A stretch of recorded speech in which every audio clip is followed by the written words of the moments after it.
Olá e bem-vindos ao Internute, um podcast de perguntas que quase nunca tem as respostas. Comigo, Peter. E comigo, Bruno.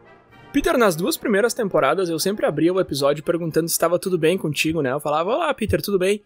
E eu nunca mais perguntei. Aí eu tava pensando, de repente eu devia perguntar, porque eu não sei se tá tudo bem com o Peter, né? Mas, essa é uma pergunta que todo mundo já espera, assim, sempre a mesma. Então eu vou te perguntar um negócio diferente hoje. Amarelo dá fome? Não.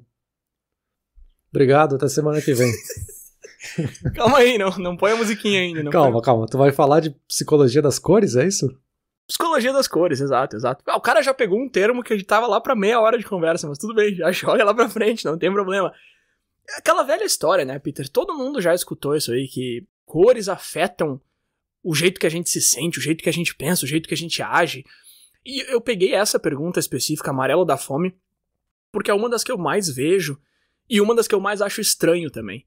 O que me chamou pra essa conversa aqui, o que me chamou pra esse debate, que trouxe essa pergunta, foi que eu realmente não sabia responder se as cores realmente afetam ou não, porque por um lado parece que sim, né? A gente consegue tão facilmente ligar o vermelho com raiva ou com amor, e o azul com tristeza, sei lá. Mas ao mesmo tempo, não, né, cara? Eu tô aqui usando uma camisa azul, não tô me sentindo mais triste por causa disso. E eu sempre ficava meio que nesse debate, assim, tá, mas e aí, afeta ou não afeta? Como tu já trouxe um termo científico aí, algum conhecimento sobre o tema tu deve ter, então deixa eu passar o microfone pra ti. Ah, baita conhecimento que eu tenho. Vamos lá. É um tema bem interessante, assim, eu lembro das aulas da faculdade, né, das aulas de design gráfico, esse assunto meio que aparece, ele sempre surge, né? Principalmente quando a gente tá falando de como é que a gente vai aplicar a cor em algum material, coisa assim. Mas tem vários ângulos aí que dá pra falar de como as cores afetam, né? Quando a gente tá falando de psicologia das cores, me parece que é mais profundo, que a gente tá falando de realmente afetar como tu tá se sentindo vendo aquilo. Mas pode ser, às vezes, uma coisa um pouco mais simples, assim, de uma associação de que o vermelho é a cor do amor, mas é só porque tu tá fazendo uma associação baseada em fatores culturais de que o vermelho já foi usado muitas vezes para coisas relacionadas a amor ou paixão. Então não tá necessariamente mudando o teu sentimento. Tu talvez se sinta mais apaixonado nesse caso, porque tu lembra de todas as outras vezes em que houve essa associação, então tu tá fazendo toda essa ligação. Mesma coisa também vale por pensar no vermelho como a cor que dá mais sede. E aí tem sempre a coisa que a Coca-Cola é vermelha porque é a cor da sede. Enfim, eu não sei se naquela época já existia algum estudo para eles terem definido que a Coca-Cola seria vermelha, mas é também uma afirmação que se faz com frequência. E do azul, o azul também é um que se usa bastante nessa discussão, que é a questão de ser triste, né? E aí eu sempre achei interessante porque em inglês se usa blue como uma expressão para dizer que a pessoa está se sentindo triste. É uma expressão bem antiga. Então me parece que é anterior até essa ideia de psicologia das cores, enfim. Não sei, foi tu que fez a pesquisa, né? Não sei quão antiga é essa teoria, mas me parece ser um pouco mais contemporânea ou moderna. E essa expressão de estou me sentindo azul em inglês parece ser bem antiga. Então tem toda uma associação aí que vem de gerações, talvez, né? Essa expressão fica muito engraçada em português, estou me sentindo azul. Sim, esse estudo de psicologia das cores ele é bem recente e, como quase tudo que a gente traz aqui, eu já vou deixar bem claro do começo que não se tem muito material, né? Não tem muita pesquisa acadêmica. Até tem bastante, mas é muito difícil estudar o efeito das cores. E o motivo pelo qual é tão difícil estudar isso é por causa de associação. E aí tu já tocou em 2 pontos dos 3 pilares, digamos assim, que dão um significado pra cor. Então, quando uma pessoa olha pro vermelho, olha pro azul, existem 3 coisas agindo ali. Existe a parte biológica de espécie humana. Então, quando tu vê vermelho, aquilo ali te chama. Vermelho chama teu olho. Por que a placa de pare é vermelha? Por que o extintor de incêndio é vermelho? Não é porque é bonitinho, é porque chama a tua atenção e te coloca num estado de alerta. Então, tem essa parte biológica. E aí, os outros 2 pontos que tu já tocou são da cultura. Então, de repente, algumas culturas acham que verde dá sorte. Algumas culturas acham que preto é a cor do luto, enquanto para outras é branca. Então tem a cultura. E tem também a associação, que é essa parte que tu já tocou. Então quando eu vejo laranja, eu lembro de um lugar que eu trabalhava, que o escritório inteiro era laranja, enfim. Então existem esses 3 pontos, biologia, cultura e associação. Biologia é a parte mais fácil, digamos assim, de estudar. Cultura também não seria tão difícil, mas já é local, então já dificulta um pouco. E quando se fala de associação, já era, né, cara? Porque pra mim, roxo é a cor do Internute. Só que aí se tu entrevistar outras bilhões de pessoas, ninguém vai dizer que roxo é a cor do Inturnute pra eles. Eles vão dizer que roxo lembra paixão, sei lá. Então, por causa disso, é tão difícil de estudar. Então, assim, existe bastante material sobre cores e também sobre psicologia das cores, mas é muito difícil de chegar em conclusões porque é uma coisa muito pessoal, no fim das contas. Pois é, eu fiquei pensando aqui, né, tem um pouco de interpretação de biologia e de contexto, né. De biologia eu lembrei na hora, quando tu falou disso, de que uma coisa muito comum é as pessoas darem brinquedos vermelhos, por exemplo, para um cachorro, porque é o que nos chama mais atenção. Então a gente joga a bolinha lá no meio do gramado, a bolinha vermelha e aquele cachorro às vezes não encontra a bolinha, a gente acha engraçado e tipo, tá ali na frente, eu tô vendo. Ok, mas é porque biologicamente tu tá treinado a ver o vermelho com mais facilidade. O ideal para um cachorro seria tu jogar uma bola azul, por exemplo, que ele veria com muito mais facilidade o azul, por causa do espectro de visão que eles têm, né? Isso é bem interessante. E desse outro lado também fiquei pensando dessa interpretação, né, desse contexto. Se essa associação que eu faço é porque eu quis fazer essa associação ou tem algum contexto por trás. A gente falou do vermelho ali, e pelo menos pensando rápido agora, tem várias coisas diferentes que a gente interpreta com vermelho. Assim, é o vermelho da paixão, é o vermelho da sede, é o vermelho da timidez, é o vermelho da raiva, e é a mesma cor. Então qual que é o sentimento que eu tenho que sentir quando eu tô vendo a cor vermelha? Sim, sim, exato. Mas ok, por enquanto a gente tá falando só em coisas hipotéticas aqui, a gente ainda não falou se afeta ou não. Mas eu prometo que hoje a gente vai chegar a uma conclusão. Eu prometo, eu trouxe dados e fatos aqui. Mas vamos por partes, Peter. O que é cor? Cor é um negócio muito interessante, muito difícil de explicar, porque nos parece tão óbvio, mas ao mesmo tempo é impossível de explicar, praticamente. Eu assisti um vídeo num canal de um deficiente visual que conta nos vídeos dele como é que ele enxerga o mundo. E aí o vídeo sobre cores é muito interessante, cara. Eu vou deixar o link aqui na descrição. As pessoas tentam explicar pra ele o que é, e aí ele tenta explicar pra nós o que ele entende que é uma cor. E é muito interessante, é incrível o vídeo. Mas enfim, segundo a física, né, de acordo com a física, uma cor é apenas um comprimento de onda único de radiação eletromagnética em uma parte estreita do espectro. Não ajudou em nada, né? Mas vamos lá, a cor é basicamente uma frequência da onda que chega nos nossos olhos. Então quando a luz bate em alguma coisa, aquela coisa absorve um pouco da luz e reflete a outra parte. E esse reflexo chega na gente por ondas, só que essas ondas elas têm uma frequência tão alta que a gente não consegue enxergar as ondas em si. A gente enxerga elas como cores. E basicamente a gente tem os cones ali na retina, né, que enxergam 3 cores, que é o vermelho, o verde e o azul. E esses cones vão misturando o vermelho, o verde e o azul para mandar sinais para o cérebro. Então se ele está enxergando amarelo, é o cone verde e o vermelho que estão agindo em conjunto para mandar esse sinal amarelo para o cérebro. Então é basicamente isso. É a maneira que os nossos olhos enxergam as ondas e informam o nosso cérebro. Isso que é a cor. E aí já começou a ficar interessante a minha pesquisa aqui, pelo menos para mim, porque eu descobri que diferentes cores exigem diferentes níveis de esforços dos olhos. Então, por exemplo, quando tu olha para verde, o teu olho se esforça menos do que quando tu olha para vermelho, por exemplo. E esse é um dos motivos pelos quais é mais relaxante tu olhar para uma floresta do que para uma parede vermelha, por exemplo. De novo, esse é um dos motivos, né? Então a gente já começa a ver aqui que na primeira etapa ali, quando o olho tá pegando aquela informação, não chegou nem no cérebro ainda, o olho tá pegando, já afeta. Aqui a gente não tá falando de humor, aqui a gente tá falando de nível de energia que tu tá gastando. Mas desde o começo do processo, sim, a cor que tu tá olhando já afeta algumas partes do processo. Cara, vou ter que te dizer que esse é o episódio que eu mais tô anotando coisas faz muito tempo, assim, porque tu vai falando eu vou lembrando de várias coisas diferentes, assim. Tu falou ali de todo o espectro de cores ali, dos cones e tudo. Isso é muito interessante porque diferentes espécies enxergam cores diferentes, né? E tem várias cores que a gente não enxerga, a gente seres humanos, por mais que a gente ache que a nossa visão é impecável, ela é péssima quando a gente compara com outros animais. E é uma coisa muito comum que a gente não percebe, que é uma funcionalidade que se usa para vender televisão, celular, monitores, qualquer tela, porque eles te dizem quantos milhões de cores aquela tela pode reproduzir. Então eles estão tentando te mostrar qual o espectro que essa televisão, que esse aparelho tem capacidade de te mostrar. Então isso é bem interessante, porque é uma coisa que faz parte do dia a dia que a gente nunca para pensar, assim. Parece algo muito técnico, mas é algo muito normal, né? Sim, inclusive um dos vídeos que eu assisti, que a gente vai deixar aqui na descrição, o cara fala bem assim, pessoal que produz e que monta TVs tem muita sorte que a gente só tem 3 tipos de cones, então eles só precisam instalar 3 cores, né? O vermelho, o verde e o azul. E aí, claro, a mescla dessas cores vai gerar essas... Quantas que tu falou aí? Milhões de cores que eles anunciam, mas na verdade eles estão usando só 3. E se a gente tivesse mais tipos de cones, eles iam ter que montar mais tipos de mecanismos. É bem interessante esse tipo de funcionalidade, assim, de como umas cores realmente são mais difíceis de reproduzir e até para um aparelho, assim, é difícil de reproduzir, ele gasta mais energia, ele precisa de uma técnica diferente para chegar em algumas cores. Então é bem interessante, assim, ver essa diferença dos padrões de cor mesmo.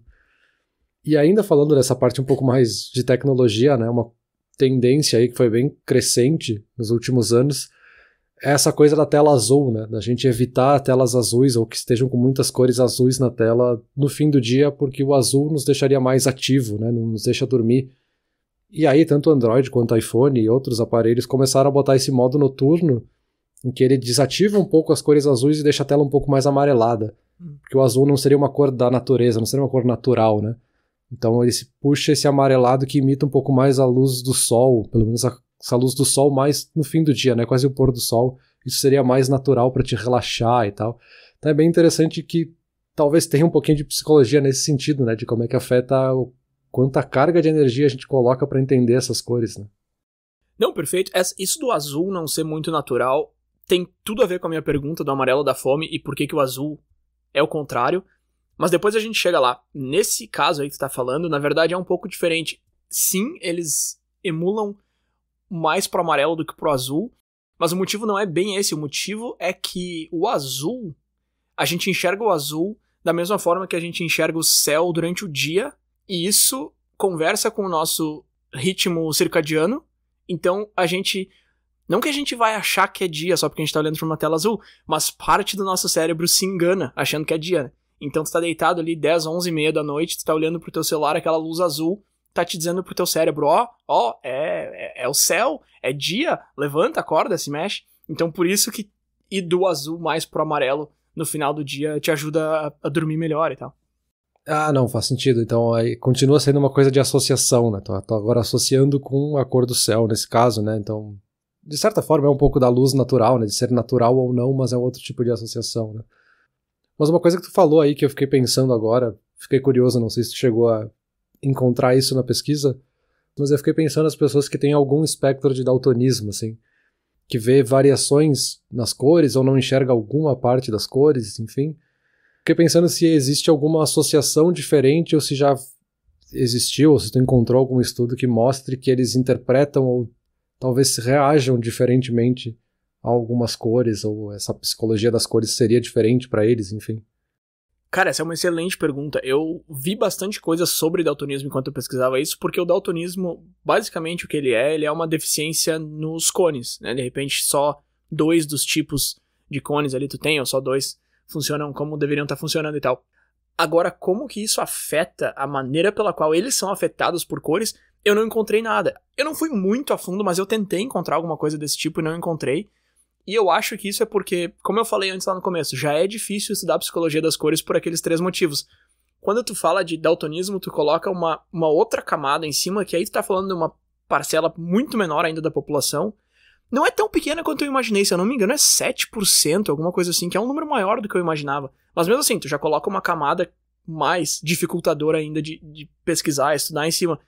Então não, eu não achei muita coisa que responderia essa tua pergunta. Pois é, que eu fiquei pensando e achei interessante pensar nisso, porque, claro, isso depende do grau de daltonismo ou o tipo de daltonismo que a pessoa tenha, né? Mas talvez essa pessoa viveu a vida inteira fazendo alguma associação por como ela enxerga aquela cor e ela acaba tendo a mesma reação que outras pessoas. Uhum. Mas também poderia ser o contrário, né? De novo, dependendo desse grau de daltonismo, esse tipo de daltonismo, que ela poderia ter uma reação, entre aspas. Que eu não tô dizendo que a pessoa vai ter uma reação intensa de agora se sentir com muita fome porque viu uma cor, mas ela poderia interpretar isso diferente, assim, achei... Cara, essa tua pergunta me deixou bem curioso, na verdade. Acho que quando a gente terminar o episódio aqui eu vou dar uma pesquisada sobre isso, porque claro que a parte de cultura e a parte de associação não deve mudar, mas a parte biológica, sim, de repente o cara que não enxerga o vermelho como vermelho, talvez aquilo ali não puxe tanto, talvez uma placa de pare não tenha o mesmo significado, não tenha a mesma força que tem pra quem não tem daltonismo. Enfim, bem interessante, mas eu não vou ficar chutando aqui, porque eu já revelei, já confessei que eu não tenho a resposta final. Então deixa eu mudar de assunto. Peter, cores, quantas, né? Quantas cores existem? Isso é uma pergunta que eu me fazia também no começo da pesquisa aqui. Vou falar de cor, tem que ter a definição, né, que eu já passei, e tem que saber quantas existem. Mas aí também não tem resposta. Eu achei respostas que vão desde 12 até 18 decilhões, que seriam 18 com 33 zeros depois do 18, são 18 decilhões. E aí, entre 12 e 18 decilhões é uma diferença bem grande. Essa história de ter 12 cores são as 3 primárias, que é vermelho, amarelo e azul, as 3 secundárias, laranja, violeta e verde, e as 6 terciárias. Então dá 12 no total. E aí cada uma dessas 12 tem diferentes tons, diferentes matizes, sombras, enfim. Então daí tu vai do 12 até o 18 decilhões, com a diferença de tom e de sombra, sombreamento, enfim. Especialistas indicam que a gente consegue enxergar 10 milhões, mas mesmo o número de cores que a gente consegue enxergar não se tem uma resposta final, assim, mas o mais perto que se consegue chegar é 10 milhões. Mas aí vai para outro estudo que diz que, na verdade, a gente só enxerga 3, que é aquilo que eu tinha comentado lá no começo, né? A gente só enxerga vermelho, verde e azul, porque a gente tem 3 tipos de cones e cada um enxerga uma dessas 3. E aí o que eles fazem, eles misturam elas para mandar pro cérebro. Então quando a gente enxerga amarelo, por exemplo, a gente não tá de fato enxergando amarelo. A gente tá enxergando vermelho e verde ao mesmo tempo. Só que quando a retina manda o sinal do vermelho e verde ao mesmo tempo pro cérebro, ele chega como amarelo. E aí tem um experimento clássico muito interessante que é com a banana, né? Que é perguntar, a banana é amarela. E aí me lembrou muito que eu tinha um professor no ensino médio que perguntava se banana era amarela e a gente achava que ele era doido. E aí hoje eu tô fazendo essa pergunta aqui, banana é amarelo. Não sei, cara, eu assisti o experimento e tal, e não tem muito como saber, assim, porque é muito bacana. O cara coloca uma luz verde nela e ela reflete o verde, então a banana fica verde, ok. Ele coloca uma luz vermelha, ela reflete o vermelho, então a banana fica vermelha, ok. Quando ele coloca o azul, ela não reflete nada, então ela fica preta. Tá, então ela não fica sempre da mesma cor que a luz, ok. Quando coloca as 3 juntas, e aí quando tu mistura essas 3, ela fica uma luz branca, né, uma luz normal, digamos assim, uma luz natural, ela fica amarelo. Tá. Mas aí ela é porque ela tá refletindo o amarelo? Não, é porque ela tá refletindo o verde e o vermelho ao mesmo tempo, que a gente enxerga como amarelo. Entende? Então é muito maluco isso, porque os cones, na verdade, eles só têm essas 3, mas eles misturam e nos enganam, digamos assim. E aí quando tu começa a pensar em como que são as cores fora do nosso entendimento, tu chega num negócio muito maluco, porque como a gente falou lá no começo, na verdade elas são só ondas. Então tentar imaginar o mundo fora da nossa cabeça e fora sendo visto não por retinas, entendeu? Porque tá, ok, animais também veem cores e tal, mesmo que seja diferente da gente, mas tentar imaginar o negócio no estado natural deles, sem estar sendo interpretado por cones e bastonetes, é um negócio que meio que não tem como. E aí volta a pergunta, a banana é amarela ou ela é verde e vermelho ao mesmo tempo e a gente enxerga amarelo? E aí qual é a resposta? Não tem. Porque como é que tu vai saber? Não tem como tu, entendeu? Não tem como tu enxergar fora da tua retina, não tem como, cara.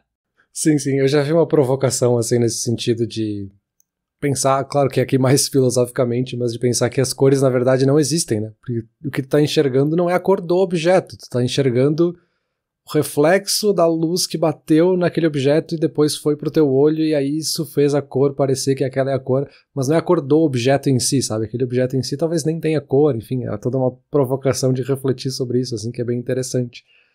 E me lembrou também aquele meme.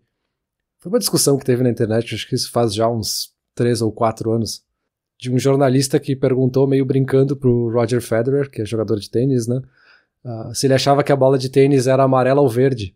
Isso começou toda uma discussão na internet de se a bola é amarela ou é verde, e aí, obviamente, isso muda, né, de fabricante para fabricante, mas fica essa imagem na cabeça, assim, de algumas pessoas que sempre interpretaram aquele tom clássico da bola de tênis como algo verde, e outros que interpretavam como amarela.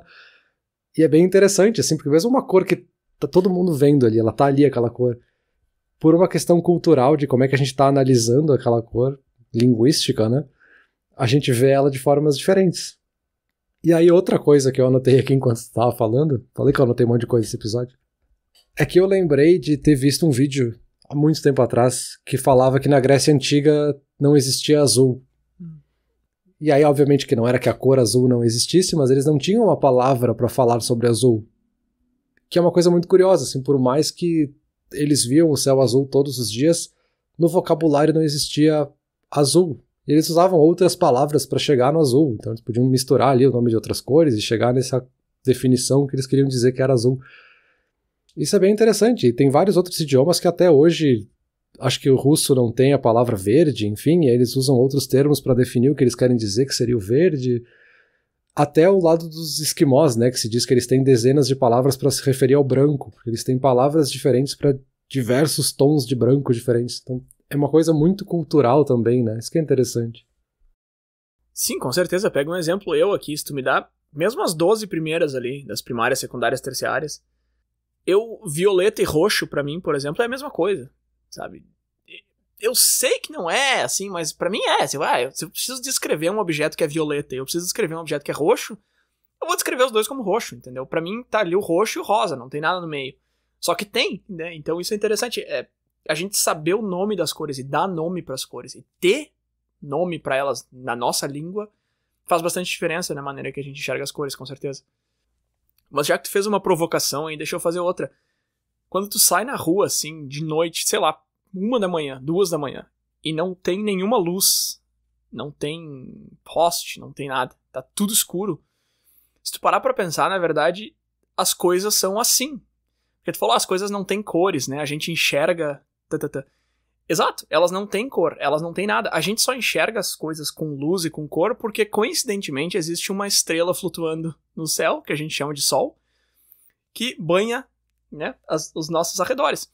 Mas se tu parar pra pensar, o estado natural das coisas, do planeta Terra que seja, é tudo sem cor, sem luz, sem nada. Só que aí, claro, tem lá o Sol nos mandando luz. A gente descobriu a eletricidade. Antes disso, a gente descobriu o fogo. Muito antes disso. Então a gente começa a jogar luz nos objetos e eles nos devolvem uma informação em formato de ondas que a gente enxerga como cores. Mas sim, é a gente que está provocando aquilo ali e ele está defendendo, ele está rebatendo. Não é que ele em si tenha uma cor. Só que ao mesmo tempo tem, né, Peter? Se tu vê um carro, tu sabe que ele é azul, ele é vermelho, enfim. Então é meio paradoxal, assim. E é engraçado que essa primeira defesa de que as coisas não têm cor de verdade, ela é um pouco mais... Ela parece ser um pouco mais literal, assim, um pouco mais embasada, mas ao mesmo tempo falar que as coisas têm cores parece mais lógico, sei lá. E não tem muito como querer dizer que um tá certo e o outro tá errado por causa desses motivos que a gente vem falando aí desde o começo. Pois é, isso tem até um pouco de adaptabilidade, né? Da nossa capacidade de se adaptar a quão claro ou quão escuro ou quanta luz a gente vai aceitar ou não naquele momento, né? Aqui, claro que não é um aceitar conscientemente, né? Mas é muito interessante assim, o quanto a gente consegue adaptar a nossa visão para quanta luz tem naquele ambiente. Que é uma coisa que quando a gente olha para uma câmera fotográfica, né, uma câmera digital, é muito difícil de reproduzir, né? E sempre foi um desafio muito grande fazer fotos noturnas, por exemplo, porque tem pouca luz ali sendo capturada, enfim. E o nosso olho faz isso com muita facilidade. Assim, a gente está num ambiente escuro, a gente nem percebe que a gente está num ambiente escuro, porque o nosso cérebro, o nosso olho se adaptou para aquele momento, para aquele ambiente, para a quantidade de luz que tinha ali. E ele começou a interpretar, tá, esse aqui eu sei que costumeiramente quanto é mais escuro, isso aqui é um vermelho, então tá, esse aqui é a cor que tu tem que ver. Um exemplo comum, né, que a gente poderia dar é aquela coisa da gente estar andando no nosso quarto, né. A gente tá ali com a luz acesa e a gente apaga a luz do nada, a gente não enxerga nada. Aí passa uns 20 minutos, tu já começa a enxergar o que tem no teu quarto, porque o teu cérebro se adaptou à quantidade de luz que tinha ali, talvez só aquele feixe de luz que entrava por baixo da porta foi o suficiente para te adaptar e agora tu enxerga a partir disso. Assim. É muito interessante, né, isso não só da capacidade biológica, mas essa capacidade de se adaptar com as cores, com a quantidade de cores que está disponível naquele momento. Né? Sim, sim, com certeza. Isso aí quem faz pra nós são os bastonetes, que eu comentei ali antes, que a gente tem os cones e os bastonetes. Os cones cuidam das cores e os bastonetes cuidam da luz. Então quando a gente enxerga... Esse exemplo que tu citou é muito bom. O quarto escuro, que a gente consegue enxergar tudo, a gente não enxerga a cor. Eu não sei se tu já percebeu isso, mas quando o teu quarto tá escuro, tu consegue enxergar tudo, mas tu não consegue enxergar a cor das coisas. Porque nesse momento os bastonetes estão trabalhando na tua retina, mas os cones não, porque não tem luz suficiente para os cones trabalharem. Então eles são dois elementos diferentes, mas eles trabalham em conjunto. Um outro exemplo muito bom ali, quando tu falou da câmera, é aquele clássico de tu tá olhando para uma pessoa com o sol atrás dela, tu tá enxergando a pessoa, tu tá enxergando o sol, tu tá enxergando a paisagem. E aí tu tira uma foto e a pessoa fica uma silhueta, né? Porque não tá contra o sol. E fala, não dá pra tirar foto aqui porque tá contra o sol. Sim, mas o meu olho enxerga super bem, o problema é a câmera. Então sim, isso que tu comentou é muito verdade. Assim, o nosso olho é muito mais capaz de processar essas cores e essas luzes do que uma câmera. Ou do que a maioria das câmeras eu deveria dizer. Mas vamos lá, vamos caminhar mais pra resposta do episódio aqui, porque a gente passou por cima, falou o que são as cores e tal, e da onde que vem esse efeito. Mas vamos lá, eu comentei lá no começo que o verde, a gente fica mais tranquilo quando olha pra alguma coisa verde, uma floresta, por exemplo, porque requer menos esforço, mas também por outros motivos. Então tá, que motivos são esses, né? Como é que as cores nos afetam, se é que elas realmente afetam? Então vamos lá. Algumas coisas, e essa parte aqui eu achei muito engraçada, algumas coisas de como as cores nos afetam e o que elas fazem com a gente, a nossa espécie meio que já entendeu, sem saber que ela já entendeu. Porque, por exemplo, e esse exemplo aqui que eu achei engraçado, ele é meio uma anedota, mas vamos lá. Homens costumam usar preto ou azul quando eles vão num primeiro encontro. E aí estudos mostram que mulheres preferem homens de preto ou azul. Então os caras estão acertando, eles já entenderam. No outro lado, mulheres normalmente usam vermelho para primeiros encontros. E aí também estudos mostram que é a cor que os homens mais gostam que as mulheres usam. Então assim, os dois já estão acertando. E aí eu não sei se a pessoa usa azul ou preto porque ela quer que o outro ache ela bonita. Claro, isso é um efeito, mas na verdade o principal motivo não é esse. O principal motivo é que essas cores deixam a pessoa mais confortável. Só que isso que eu achei interessante, a cor que te faz mais confortável é justamente a cor que vai atrair a pessoa que você está tentando atrair. E aí um outro dado que eu achei curioso aqui também é que para entrevistas, daí não é homem de azul e mulher de vermelho. Para entrevistas todo mundo prefere preto. Porque preto, de novo, é a cor que te deixa mais confortável, que te deixa mais confiante. E aí existe uma relação muito forte de preto com confiança, com o melhor, né, com o top. Então tu pensa um Rolex, sei lá, alguma coisa assim. Os próprios smartphones, né, computadores, enfim, itens de luxo e mais caros e tal, são pretos também por esse motivo. Então algumas coisas de como que a cor funciona em situações sociais, a gente já entendeu e a gente já faz bem direitinho. Talvez a gente não pare pra pensar, mas a gente já tá no caminho certo. Faz todo sentido, né? Tem um pouco até cultural de a gente julgar os livros pela capa, né? Então eu vou ter que me vestir de acordo com o padrão social, vamos dizer assim, para que as pessoas percebam ou para que eu possa manipular, e aqui eu estou usando manipular de uma forma positiva, né? De mostrar para as pessoas o que eu quero que elas vejam em mim.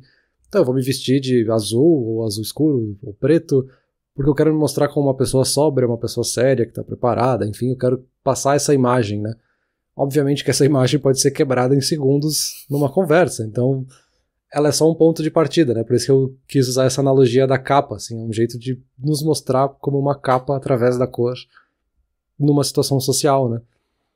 E até um exemplo mais esdrúxulo, vamos dizer assim, é a questão da gente usar preto num velório, por exemplo, né? É o caso mais extremo de onde a gente tem que mostrar sobriedade. Então eu estou usando tons neutros e tons escuros e eu não quero chamar atenção, sabe? Se eu entrar lá de vermelho com neon, umas faixas de luz, eu vou estar sendo muito desrespeitoso, obviamente. E chega a ser engraçado fazer essa comparação, mas eu estou simplesmente usando a cor para mostrar como eu estou me sentindo de certa forma naquele momento, né? Mandando um sinal social, talvez. Sim, sim. Tu até botou uns elementos a mais aí, que seria o neon e a faixa de luz, mas mesmo que tu chegasse com um terno exatamente igual ao meu, porém roxo com laranja, já seria já passaria essa mesma mensagem que tu tá passando com teus neons aí. Mas aí eu vou começar a provocar aqui os efeitos. Eu não sei o quanto isso é de fato porque a gente está sendo influenciado por essa cor, e aí eu vejo essa cor e na minha cabeça ele faz algo inconsciente que interpreta que olha como o Bruno é sério, tá ali vestido de preto. Ou é porque tem essa convenção social, essa regra não escrita da sociedade de que ele está vestido de preto, então ele deve ser uma pessoa séria. Eu não sei o quanto é um ou outro, ou o quanto um ou outro estariam separados, né? Eu não sei se nessa teoria isso um pouco se mistura também, né? Perfeito, perfeito. Eu vou tentar responder essa tua pergunta mais diretamente e mais completinho na conclusão do episódio, mas o que eu posso te dizer, e é isso aqui já é quase que uma conclusão, ainda que eu tenha que responder a pergunta ainda de amarelo da fome, mas quase que uma conclusão, que eu achei esse ponto muito interessante, que eu li assim, tá, e aí, meu, cor afeta ou não afeta? É construto social ou afeta mesmo? E a conclusão que eu achei mais interessante é que diz que sim, a cor afeta, por esses motivos todos que a gente falou, sim, social também, mas também biológico, associação, enfim. Só que esse efeito, apesar de ser real, ele é muito pouco duradouro. Isso eu achei muito legal, porque daí ok. Fala assim, vermelho desperta raiva, ou te deixa mais ligado. Se tu entrar num quarto vermelho, tu vai ter esse efeito. E aí eu sempre pensei, e aí foi isso que me deixava muito confuso, assim, eu sempre pensei, tá, cara, beleza, eu consigo me ver entrando num quarto vermelho e me sentindo um pouco menos relaxado do que se eu entrar num quarto verde. Mas não descia muito, assim, essa ideia. E aí o motivo é justamente esse. Sim, ele causa esse efeito que a gente acha que ele causa de fato. Só que ele dura muito pouco. Então se tu entrou num quarto vermelho, tu vai se sentir mais incomodado do que se tu entrar num quarto verde ou azul. Só que por segundos, entendeu? E depois esse efeito passa. Que é uma conclusão meio triste, assim, porque eu tava muito interessado e investido nesse tema, e no fim das contas, basicamente, o que ele diz é que, tá, sim, o efeito existe, mas ele dura muito pouco, então nem considera, sabe? Mas enfim, a gente tem que ser realista aqui, a gente tem que honrar a pesquisa, né? Então eu não posso levar pra conclusão que eu quiser. Então, esse sempre foi o meu, entre aspas, preconceito com esse tema, porque eu nunca pesquisei a fundo, né? Eu sempre acabei chegando nesse assunto sem querer, né, por alguém que trouxe esse assunto, ou alguma, de forma indireta, vamos dizer assim.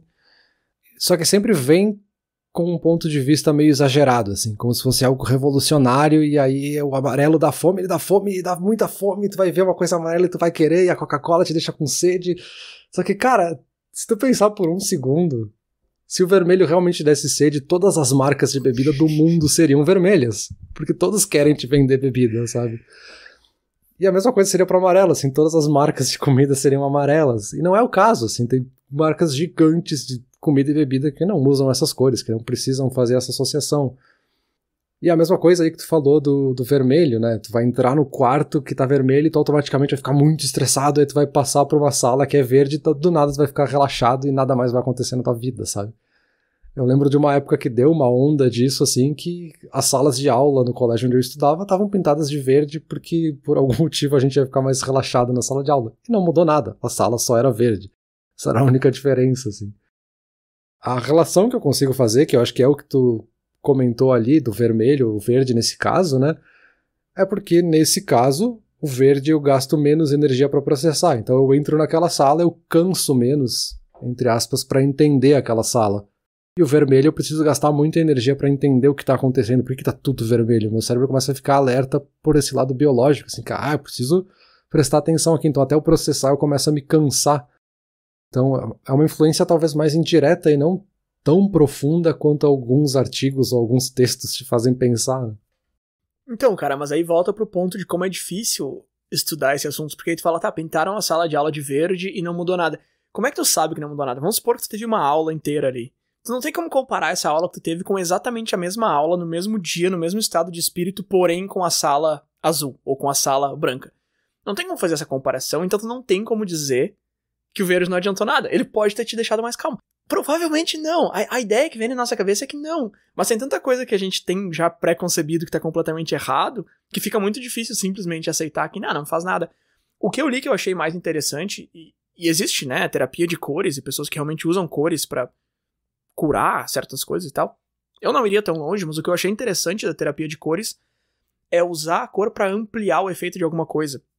Então eles usam, por exemplo, aromaterapia com cor-terapia juntos, sabe? Então tu coloca ali uma banheira com lavanda e aí as paredes do ambiente que tu tá são da mesma cor do que a planta e aí o cheiro fica ampliado, enfim. E aí tu começa a misturar essas coisas e usar a cor como um acessório, sabe? Não, vamos pintar as salas de aula de verde e os alunos vão entrar em zen. Não, cara. Mas eu acho que usando como algo secundário, assim, algo que vem junto, eu acho que sim, eu acho que pode ajudar. Sim, ele é muito mais uma ferramenta, Isso. Né? E aí eu volto lá pra cadeira de design que eu falei lá no começo, né? É uma ferramenta para te usar na comunicação, nesse caso do design, né? Tu vai usar o tom vermelho para chamar atenção ou tu pode usar o verde para chamar atenção dependendo do objetivo que tu tiver naquela peça de comunicação, né?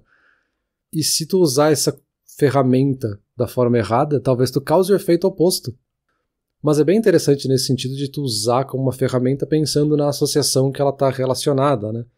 E aí a gente poderia até discutir se faz diferença que tu teve esse efeito porque tu fez uma associação com algo que te relaxa, no caso do verde, ou porque tem algo no teu inconsciente que te faz ficar tranquilo quando viu o verde. Talvez na prática isso não faça diferença nenhuma, assim. Mas realmente, assim, acho que é o caso de que é uma ferramenta e não necessariamente ela é revolucionária, né? Ela é uma parte de algo maior, né?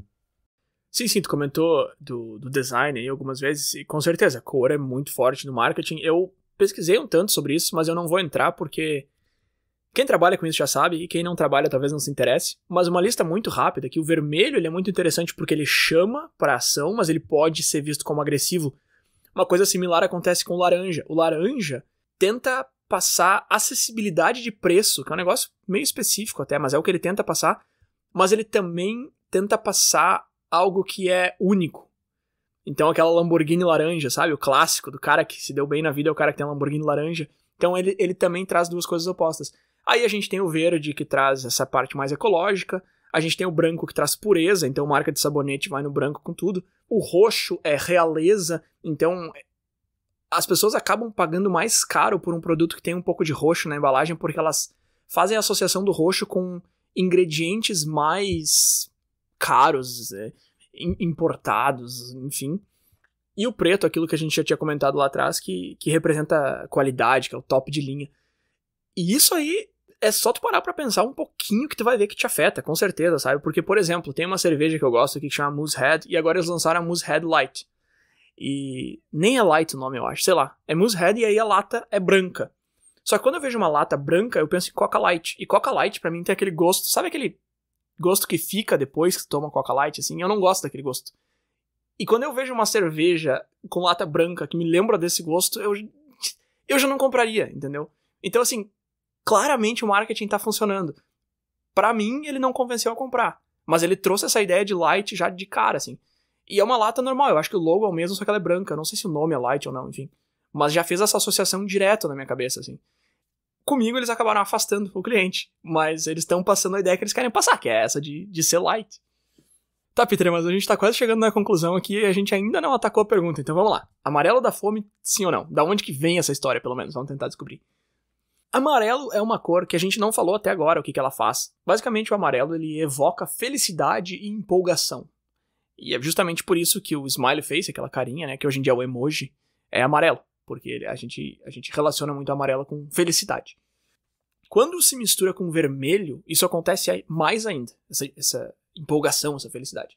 E aí, de novo, como a gente falou lá antes, não é que vai te deixar muito mais feliz pro resto da vida, mas ter esse choque de cores te dá esse impulso de felicidade e empolgação. E aí o que os teóricos acreditam é que essa é a combinação perfeita para te causar fome. Então essas emoções de felicidade e empolgação te levam à fome. Então, de repente, se tu já tava com fome, tu vai ficar ainda mais. Se tu não tava, tu vai ficar um pouco.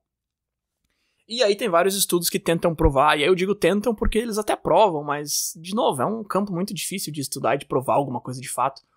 Eles tentam provar que amarelo na cozinha aumenta a fome. E aí tem um outro aspecto também de comer mais, de dar mais fome, que é o prato com uma cor mais clara. Normalmente branco, mas poderia muito bem ser o amarelo aqui.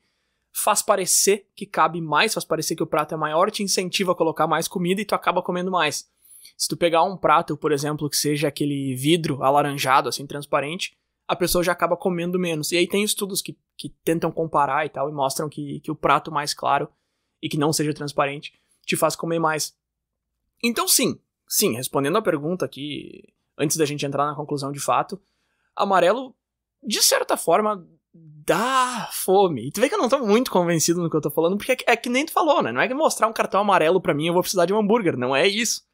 Mas sim, não é mito, assim, não é uma coisa que inventaram pra dizer que o McDonald's tá fazendo uma conspiração porque o M é amarelo. Não. Existe um fundo de verdade aí que o amarelo dá fome, sim. E aí o azul, que tu tinha comentado lá, né, que ele é meio antinatural, o azul é um supressor de apetite. Então, tu pintar tua parede da cozinha de azul vai te fazer comer menos, provavelmente. Justamente porque não existe muita coisa natural que seja azul. O que tu consegue pensar aí de comida que é azul, sabe? Sempre vem um exemplo do blueberry, que é o mirtilo, que o nome é blueberry, mas ele nem é azul, né? Ele é meio que um roxo, mais escuro, assim. Então não tem muita coisa azul na natureza. Inclusive, se tu procurar no Google aí blue food ou comida azul, vai vir uns negócios que não vão te dar vontade nenhuma de comer. Então, sim, existe essa questão do amarelo dar mais fome, o azul tirar um pouco da fome. Não, pois é, eu acho bem interessante, mas a minha dúvida, meu receio, vamos colocar assim, é o quão forte é essa correlação, né? Eu acho que esse é o ponto talvez mais interessante, porque acho que todo mundo já ouviu um pouco sobre essa questão de que as cores causam algum efeito na gente, né? Será que esse efeito de que ver algo amarelo te deixa com mais fome é o suficiente para fazer diferença, ou é uma diferença muito marginal?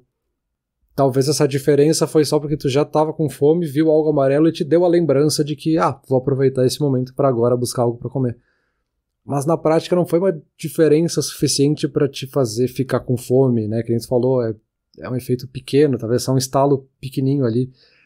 Porque da mesma forma que esse estudo que tu comentou ali das cores no prato de comida te faz pegar mais ou menos comida, tem muitos outros estudos similares com o design de produto para te falar que um prato com bordas mais retas te fazem pegar menos comida porque ela tá um pouco mais agressiva nesse sentido. Enfim, quando a borda é mais suave, tu coloca mais comida ali até a borda.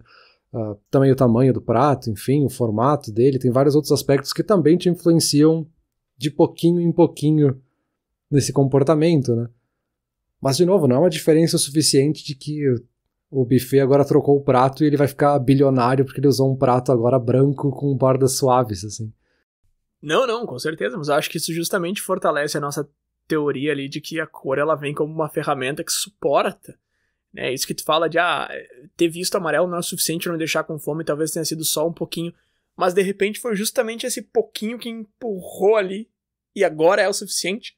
Então, é como eu falei, não é ver amarelo agora eu preciso comer, mas traz um pouco, assim. E aí a tua pergunta é muito boa. Quão pouco é esse pouco, né? Será que é um estalo que é 1% de ter me movido a comer? Ou será que é 5? Ou será que é 10? Isso aí não tem como te responder. Eu acho que não vai ter, pelo menos por um bom tempo. Eu acho que nem o quanto esse estalo é social ou biológico, né? O roxo ali foi o exemplo que tu deu antes, do roxo ser algo associado à riqueza, sendo que antigamente ele era associado à riqueza porque era a cor mais difícil de reproduzir. Então tu fazer alguma coisa com a tonalidade roxa era muito caro. Obviamente só pessoas ricas e monarcas que podiam ter roxo. Isso culturalmente se disseminou e a gente usa até hoje. Então talvez esse seja um caso um pouquinho mais fácil da gente chutar que talvez não seja biológico. Mas também não sei, sabe? Não sei se as outras cores talvez seja esse caso, né? Então, enfim, tem uma margem de interpretação aí bem grande, né? Tem muita margem para estudos ainda, né? Com certeza, mas eu acho que o que tem de assunto disponível e o que servia para nossa conversa aqui já foi falado. Então vamos para a conclusão? Vamos lá. Então vamos lá, Peter. A pergunta era amarelo da fome, mas na verdade a pergunta por trás era: e aí, cores afetam, né? O jeito que a gente se sente, o jeito que a gente age e tal. Cores afetam o nosso humor, sim, e aí tu vai conseguir achar estudos que comprovam isso. E é muito interessante que não só eles afetam o nosso humor, mas também a gente relaciona o nosso humor a cores. E lá no começo do episódio tu falou dessa ideia de relacionar a tristeza a azul. E aí tem uma pesquisa muito interessante, o link vai estar aqui na descrição também, onde pessoas com alta saúde mental escolheram amarelo para definir o humor delas, enquanto pessoas com depressão escolheram cinza para definir o humor dela. Então a gente faz essa definição muito forte. Não é à toa que as cores dos 5 personagens do Divertidamente fazem tanto sentido quando a gente assiste aquele filme. Por que o vermelho é raiva, né, etc e tal. Então sim, afeta, não dá pra querer dizer que não, assim. Se tu vem aqui dizer que, não, pra mim não afeta nada, eu controlo minhas emoções. Cara, beleza, assim, mas tu tá indo contra muito estudo, muita pesquisa, muito marketing, tem muito investimento em cima disso que tu basicamente tá dizendo que tá todo mundo errado e tu é o único cara que tá certo. Talvez tu esteja um pouco certo, mas eu diria que nem tanto, assim. Então fica muito difícil tu querer dizer que a cor não afeta as nossas emoções, as nossas ações até. Porque como a gente falou lá no começo, né, a cor ela é basicamente uma luz ali viajando em ondas e que tem diferentes comprimentos, elas chegam no olho de forma diferente, elas são transportadas para o cérebro de forma diferente. É informação viajando pelo nosso cérebro e cada cor ou cada onda viaja de uma maneira diferente. Então, cara, claramente assim, a ciência vai te dizer que sim, cada cor está entrando no teu cérebro de uma forma diferente. Então sim, cores fazem diferença. Então eu responderia a pergunta dessa forma aí, amarelo da fome? Assim, é um espectro, né? Assim como cores é um espectro. Não é que sim nem que não, mas eu já achei a pesquisa interessante o suficiente só por perceber que não é não. Não é sim absoluto, mas também não é não. Interessante, com certeza. Eu acho que é até mais interessante quando a gente tem essas dúvidas, né?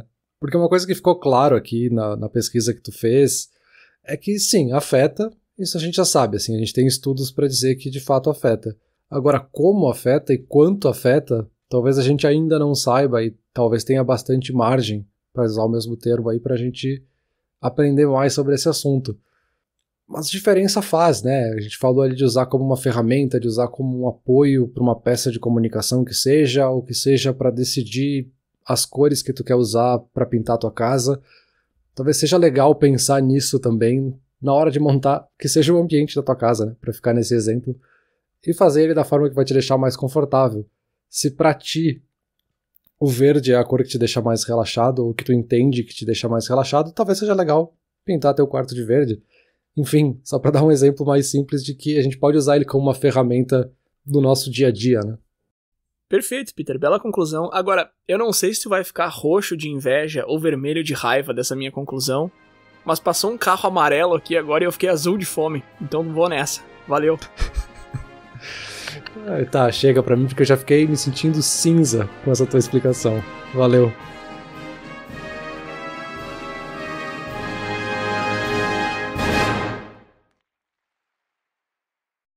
Olá, ouvinte. Se você gosta do Inturnute, não deixe de compartilhar nas redes sociais, e de seguir no Spotify, ou no seu aplicativo de podcasts favorito. E se você quiser compartilhar a sua resposta para a pergunta da semana, é só enviar uma mensagem. Muito obrigado, e até o próximo episódio.